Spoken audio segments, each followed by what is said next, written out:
If you think converting your Python script into an .exe protects your code, you're dead wrong. Anyone can decompile it in seconds. In this video, I'll show you how to truly secure your Python code using PyArmor Cython. Here is our calculator project folder, containing our .exe file and the source code. Let's drag the folder into VS Code and open a new terminal. To protect our code, we will look at two methods, PyArmor for obfuscation and Cython for binary compilation. Let's start with PyArmor. It obfuscates your Python bytecode, making it practically unreadable to decompilers. Let's install it using pip install PyArmor. Once PyArmor is installed, we run PyArmor gen calculator.py. PyArmor generates a protected version of our script inside the dist folder. If we open the dist folder and look at our new calculator.py file, you can see that the original source code is completely gone. It has been transformed into obfuscated, unreadable code. Now, we will compile this obfuscated file into an .exe executable using PyInstaller. To do this, type cd space dist to move into the dist folder. Then, run the command PyInstaller -1 file calculator.py.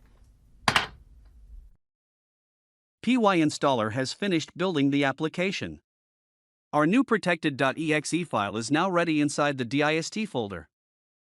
Since pylingual only accepts .pyc files, we first go back to the root folder. Next, we run invoke web request to download PyInstXTractor.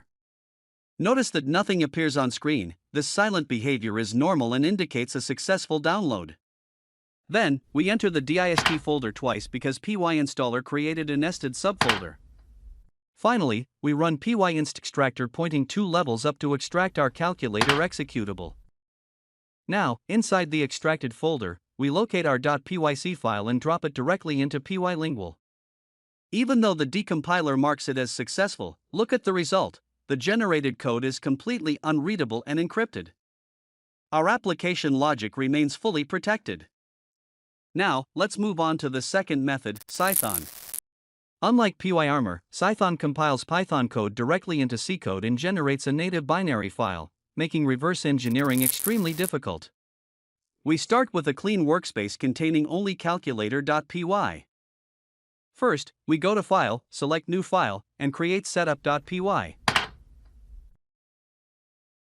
Then, we paste our configuration code. And we press Ctrl+S to save it.